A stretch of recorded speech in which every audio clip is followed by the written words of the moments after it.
Greetings, people of the tube. It's Black Metal Alchemist here.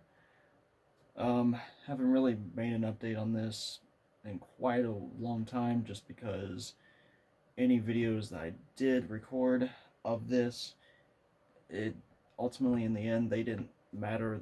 It kind of reverted back to where it originally was.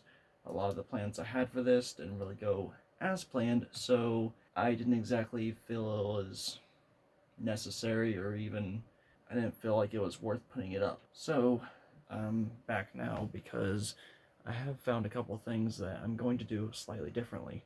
So my personal Frankenstrat replica is done, as you can tell. I'm extremely happy with the way it came out, for the most part. There's the back of it as well, so I mean, paint job wise, I'm extremely, like I said, happy with the way it came out, but problem is, as much as I wanted these pickups to be like the original Frankenstrat, they are just way too low output for me. Of course, I'm no longer in stock anything, with the exception of Hellboy here, running EMG stock, so they're pretty high output as is. Every other one has either black. My main one that I feel like I use the most has the Black and Black Winter. Buddy over here, the single cut, recently threw in some EMT or MT blackouts in it. Harry, the C1 Platinum, has a Fishman Modern in the bridge. Also, the 7-string has a 7-string version of the Black and Black Winter, so I don't use stock pickups in really anything anymore. So having a stock pickup in this guy isn't really what I'm favoring. So I decided to use the Marzio X2Win in this guy. And yes, I know that a lot of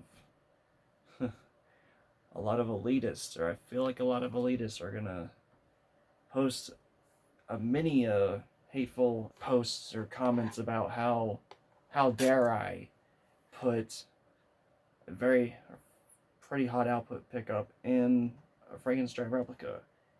Here's what I say to that. First of all, my fucking build. Second of all, I don't give a shit. I like what I like. Thirdly, Eddie was extremely, and I mean extremely, just constantly searching, building, and modifying to what he wanted.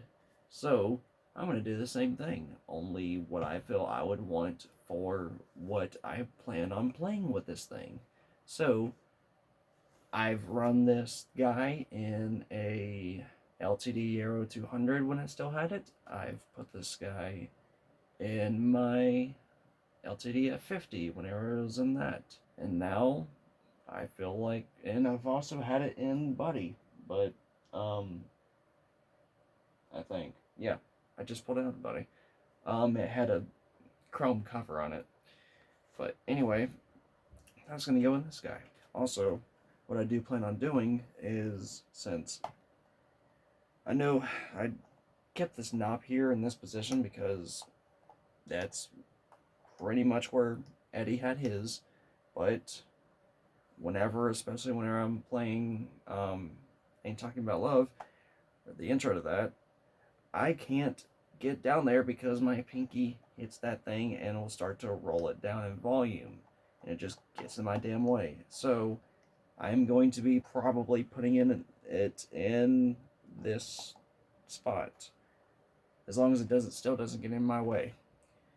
There's been a lot of stuff that I've wanted to try and keep true to the original, mostly, but I'm finding this just in my playstyle, it doesn't work that way. So why keep it in a position where I don't play, or it's going to mess with my playing? It just doesn't make any sense. So I am going to replace the pickup with this guy, and I'm going to change the position of this knob. So far, that's it. I mean, I can go and update you as to what kind of mods were put on this guy. On the bridge, it no longer has a stock, I can't think of what these are called offhand. I've got Graphtec saddles. I've got Graphtec saddles on here. In my opinion, it's a little bit better with stability than just the standard steel or aluminum, whatever the hell material was on here. I have pulled the trees off of the headstock and put the retainer bar just so it can have the feel of what would typically be with a Floyd Rose. The nut is a Graphtec. Obviously, the tuners are Goto. Yeah, Goto locking tuners.